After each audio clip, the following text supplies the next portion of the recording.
ஐந்து கரத்தினை ஆனை முகத்தினை இந்தின் இளம்பிறை போலும் எயிற்றினை நந்தி மகந்தனை ஞான கொழுந்தினை புந்தியில் வைத்தடி போற்றுகின்றேன்.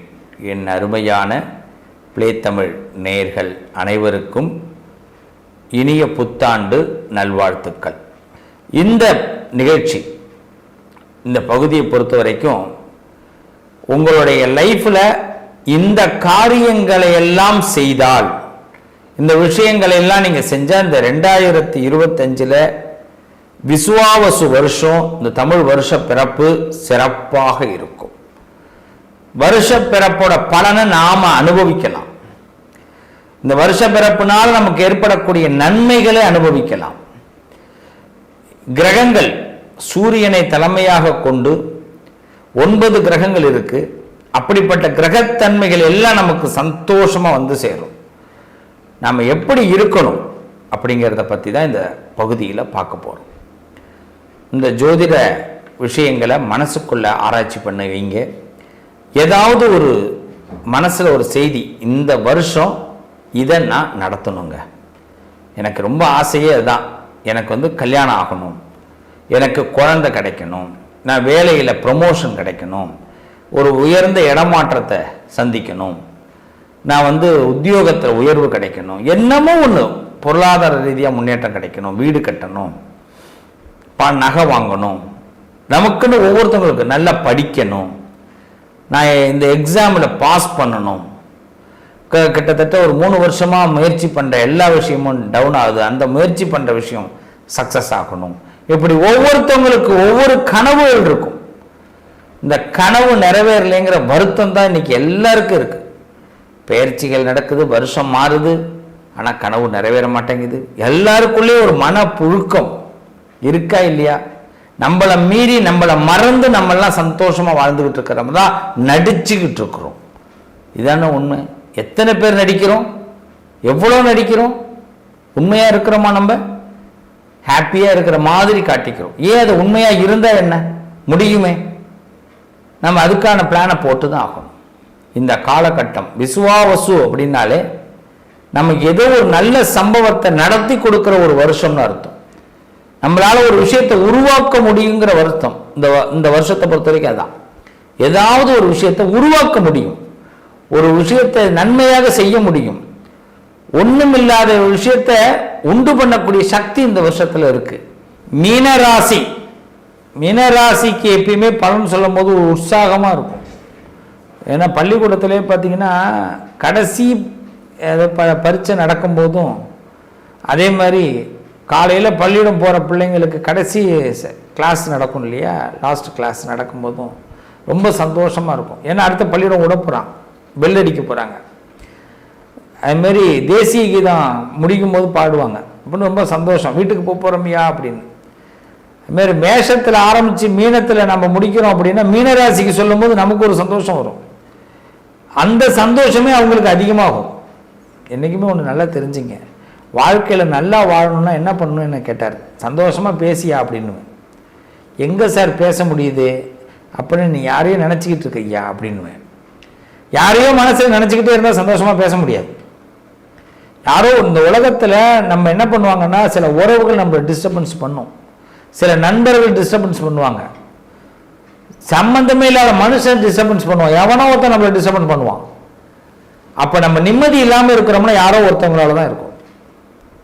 இல்லை நம்ம வாங்கின பொருள், நல்லா இருக்கிற கார் ஓடலைன்னாலும் மன நிம்மதி போய்டும். அப்போ நம்மளை நினச்சா மட்டும்தான் நிம்மதி கிடைக்கும். நம்மளை விட ஒரு பொக்கிஷம் எதுவுமே கிடையாது. மீனராசியை பொறுத்த வரை இந்த வருஷத்தில் நீங்களா இருக்க வேண்டிய நேரம். கிடைக்கிற வாய்ப்பை, சந்தர்ப்பங்களை அரிதாக பயன்படுத்தி கொள்ளக்கூடிய நேரம். யாருக்கும் தெரியாம ரகசிய உடன்படிக்கைகள் ஏற்படுத்திக்கக்கூடிய நேரம். வருமானம் அதிகமாகும், வசதிகள் உருவாகும், சந்தோஷங்கள் உருவாகும், மன நிம்மதி உருவாகும். ஓப்பனா சொல்றேன், ஓப்பன் சேலஞ்ச். நிறைய விஷயத்தை நீங்க சீக்கிரட்டா மெயின்டைன் பண்ண போறீங்க. நீங்க வேணா பாருங்க, சொல்லக்கூடாதுன்னு நினைச்ச ஒரு விஷயத்தை செய்யுங்க, சிறப்பா இருப்பீங்க. இது யாருக்கிட்டையாவது சொல்லிடுவோம், நம்ம ஏதாவது ஒரு சின்ன ஸ்டேட்டஸ் போட்டு நம்ம சந்தோஷமா இருந்தோங்கிறத வெளியில காட்டிடுவோம், நினைச்சே பார்க்காதீங்க. இந்த வருஷம் அது வேண்டவே வேண்டாம். எல்லாம் கீப் சைலண்ட், பயங்கரமாக சைலண்ட் மோடில் போடுங்க. எல்லாத்தையும் வைப்ரேஷன் மோட்லேயும் போடாதீங்க. அது உருன்னு சத்தம் போட்டுதுன்னா பக்கத்தில் உள்ளவனும் தெரிஞ்சிடும். சைலண்ட் மோடில் உங்களுக்கு ஃபோன் வரதே தெரியக்கூடாது. இன்ஸ்டாகிராம், ஃபேஸ்புக், யூடியூப் இதெல்லாம் உங்களை உயர்த்த போகுது. உங்களுக்கு நிறைய நல்ல லாபத்தை கொடுக்க போகுது. மீடியா சம்பந்தப்பட்ட பயணங்கள்லாம் நிறைய சக்சஸ் உண்டாக்க போகுது.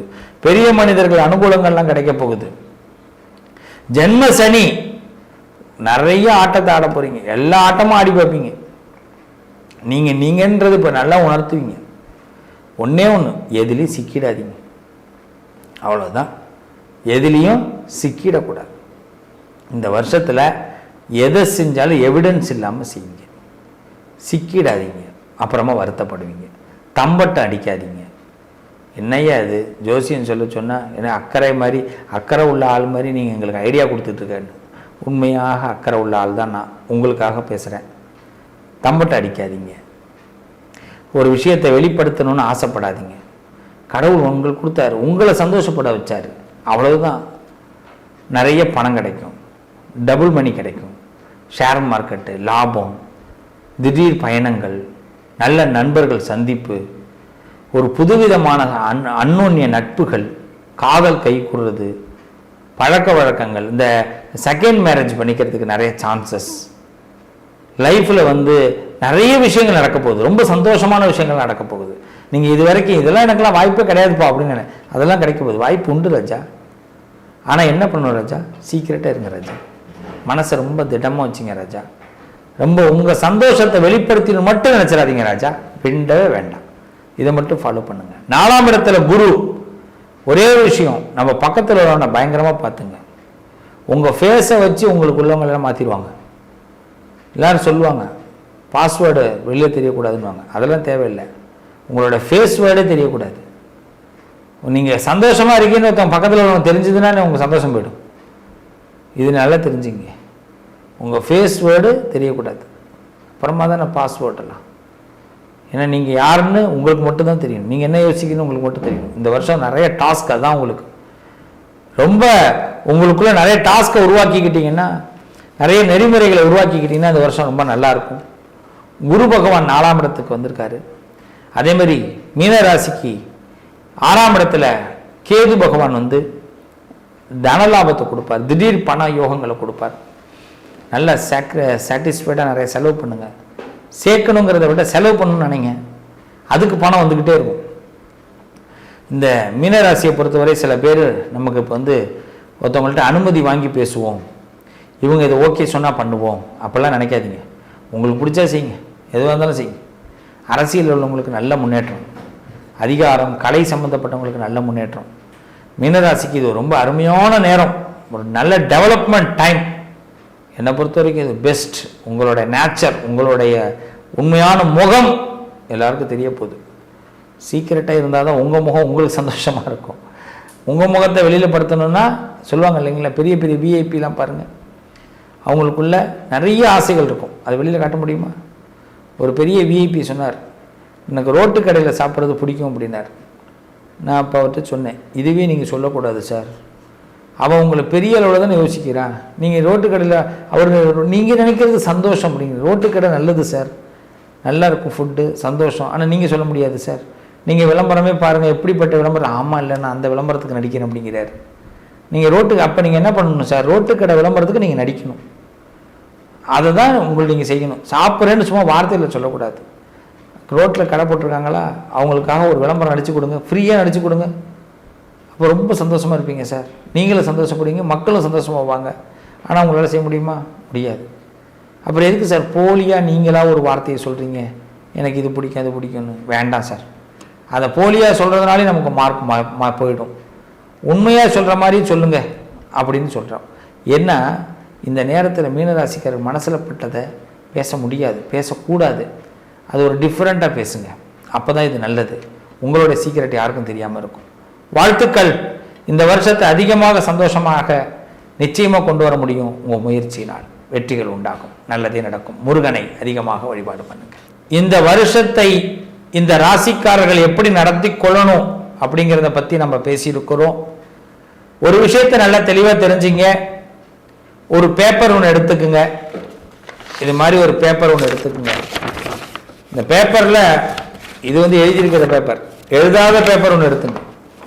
எழுதாத பேப்பரில் இந்த வருஷத்தில் உங்களோட பேர் நட்சத்திரம், உங்களோட பிள்ளையார் சொல்லி போடுங்க, பேர் நட்சத்திரத்தை எழுதுங்க, உங்கள் குலதெய்வத்து பேரை எழுதுங்க. இந்த வருஷத்தில் இந்த ராசியில் பிறந்தனா, இந்த நட்சத்திரத்தில் பிறந்தனா எனக்கு இதெல்லாம் நடக்கணும் அப்படின்னு எழுதுங்க.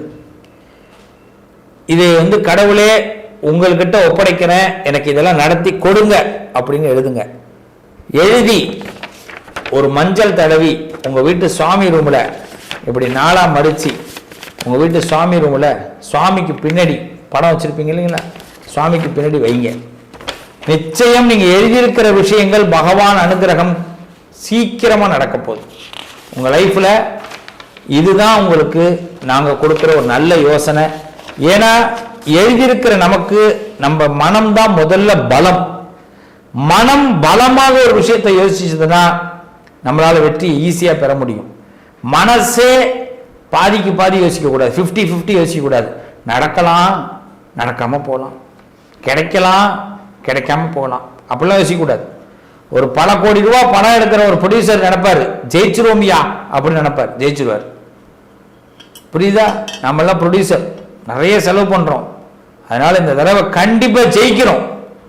எழுதுங்க, கடவுள் உங்களுக்கு வெற்றியை கொடுக்க போறார், உங்க தலையெழுத்தை மாற்ற போறார். நல்லதே நடக்கும். வாழ்த்துக்கள்.